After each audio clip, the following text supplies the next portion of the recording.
Welcome back to basics. So this week we're going to go to Moho, which I've not been to before.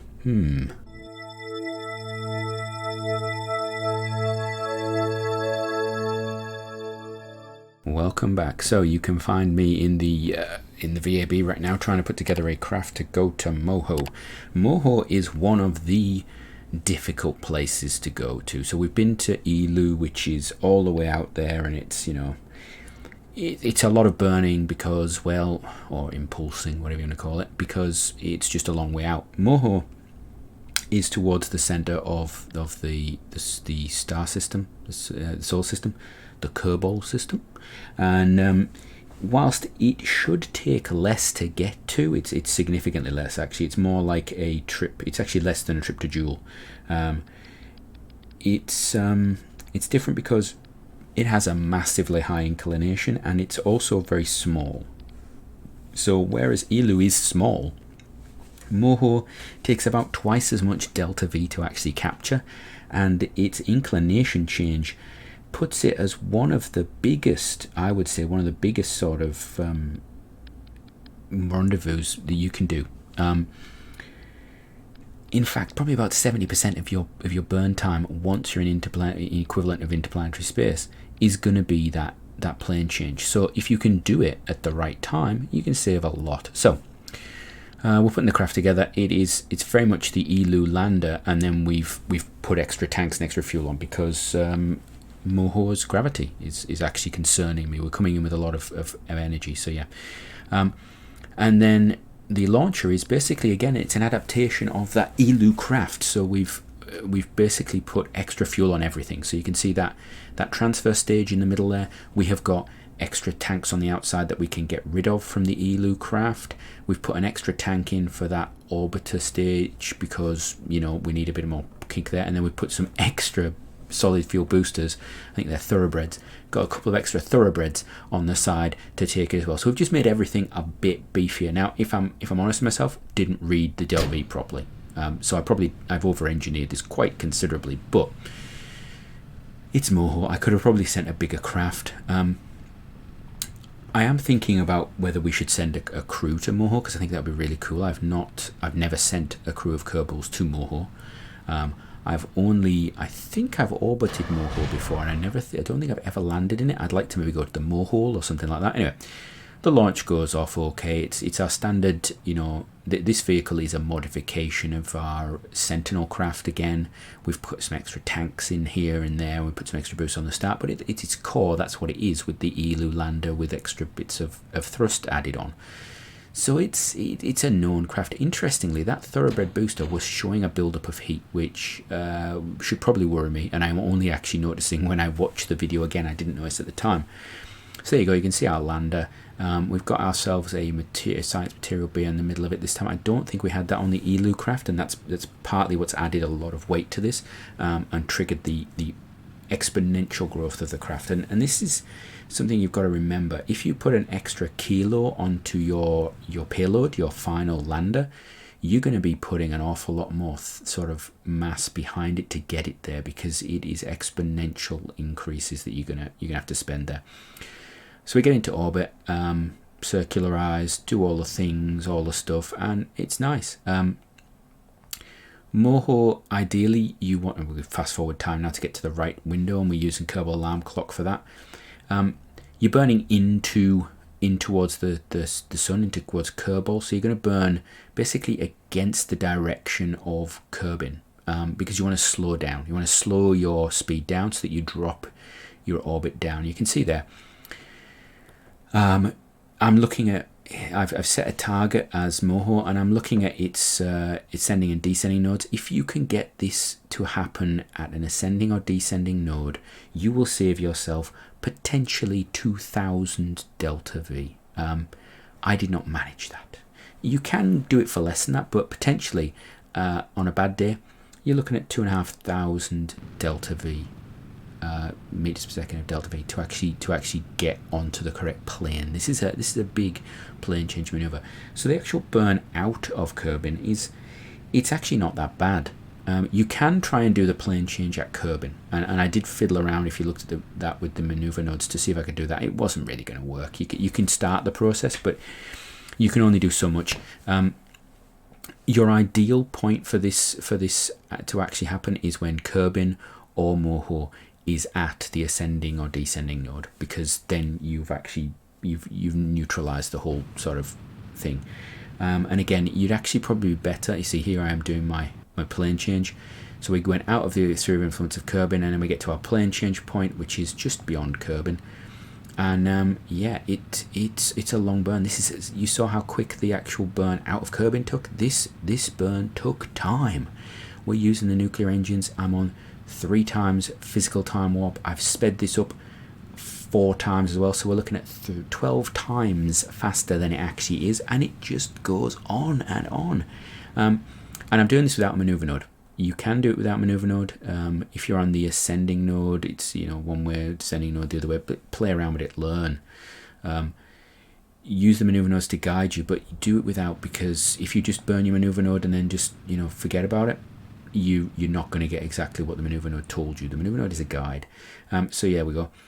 Now, I was lazy. I did my plane change, and then I did my radial and retrograde burns to try and tighten it up. When you do a plane change, you're going to introduce more energy, and so you're probably going to lose the distance that you actually had. You might actually end up overburning or underburning.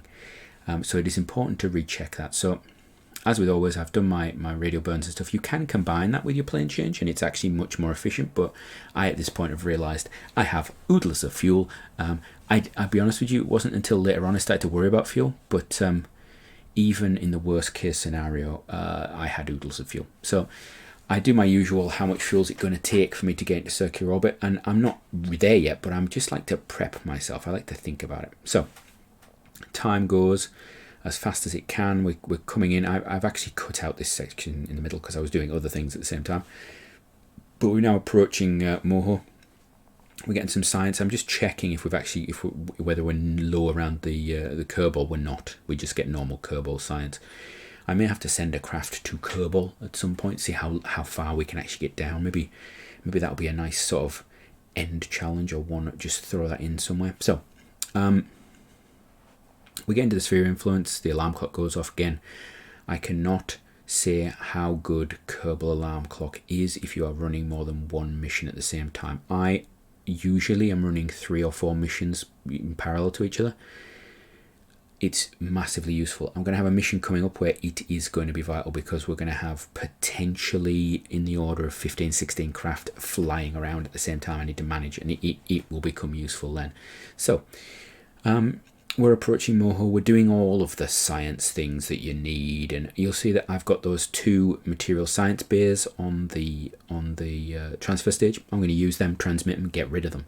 I don't need them on the surface, so we'll just dead weight to us. This is the burn for Moho, and you can actually see it's massive. It is a massive burn. I have a choice at this point, which is I can do the usual 50% on either side of the marker, but I'm going to be burning so early that I'm actually concerned that I will end up hitting Moho and still be in an escape velocity. So I leave it a little bit later, and my view is that, you know what, if I have to keep burning and burning and burning to the point of escape, that's not a problem. Nuclear engines not great for this, because I need a lot of delta V quickly, but they're so efficient. They work out so much better just because of that. If you're doing this with ion engines, you will probably fall out of the sphere of influence before, unless you have a really small craft or a lot of ion engines, you will fall out of the sphere of influence of Moho. And there we go. You see we jettison our excess tanks. I could have done that earlier, but I just wasn't even thinking. So yeah, it's just a long burn. This is longer than our plane change. I think it just goes on. Again, you could use other engines for this, but actually getting them here for this point, it's not important. If you do go out of the sphere of influence of Moho, just keep burning. Keep your eye on the map screen, and you'll see that your orbit will actually end up mimicking Moho's, and then it'll basically be almost as if you were docking with Moho. You'll get your encounters and things like that later around the cycle, and if you just keep going and going and going, very much like we did when we escaped Kerbin's orbit in Series 1. Towards the end of Series 1, you just pop your head out and then pop back in again. And it's quite nerve-wracking because you're worried that you've completely messed it up, but it is possible to. So if you were using ion engines, that is the time that you'd probably be doing that. You'd be looking to just burn through the entire route through Moho interaction. So we now got a capture, but we're not circular, we're far from it. And if you actually looked back there, you'd have seen that my predicted orbit compared to where we actually were, we were out by sort of 30 degrees because the burn had taken so long. We do a bit of science as we come around. Probably shouldn't have transmitted it because it actually uses up a lot of the electricity I need for controlling our orientation and so forth. I actually ended up delaying our circularization burn an entire orbit just to get the electricity back up because I want to mess it up. So we're just going to do the standard repeat, rinse and repeat. We're gonna bring our orbit down by doing burns at periaps. Now you can do this at other times. You can burn radial in, radial out when you're not at periaps to sort of circularize the orbit about a point, and then you've got multiple points you could burn and so forth. But to be as efficient as possible, and I say that with a smile on my face because this mission was not as efficient as possible, you should be burning at periaps. And we've got so much fuel I could actually probably just burn whenever I wanted and then messed up and whatnot, because you can see we still have two tanks full of liquid fuel on that nuclear engine. We're getting lighter, we're getting more delta. My original plan was to, once in orbit, to detach the lander and actually just land, but I've got so much fuel, I'm like, you know what, let's just go for it. So we spin around, we do the science that we need to around Moho. Now, Moho has multiple biomes, so if you go into a polar orbit, you're going to get lots of different biomes. I think I got 2 on the entire pass round. I think it was Midlands, Highlands, something like that. At the moment, we're not in a hunt for science. I know I'm going to finish the tech tree, and I don't need it to be finished to do what I want to for the rest of the series, so it's not a massive issue. I think we've got 3 nodes left, maybe 2. We have the Duna mission coming up, so science isn't a key to me. So yeah, but if you're coming to Moho for the science, which if you're got some of the packs that give you community tech trees and stuff, there's a lot of extra science stuff in there.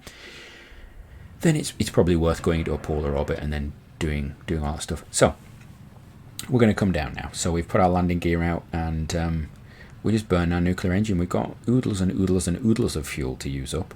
I was debating whether I just landed the whole thing, and then I started to wonder whether I could put the whole thing down, decouple the lander, let the transfer stage fall over onto the planet, and then land the lander beside it. I thought that'd be really cool. Then I started to think, you know what, let's just land it. Let's just get the lander down, because that's the key point. It's very easy to start to give yourself little challenges and you start to overestimate your ability. So be wary of that, because it is easy to do. And yeah, we're just doing our standard. You know what, the probes, with their ability to hold normal, retrograde and all sorts, it makes this process so much easier.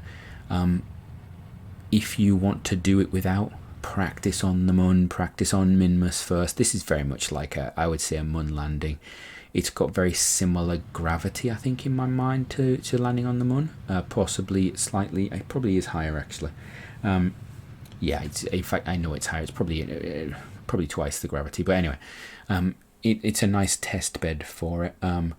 Do not practice landing like this on Kerbal, because you've got an atmosphere which naturally will stop your sort of side slip. And gravity becomes the predominant force.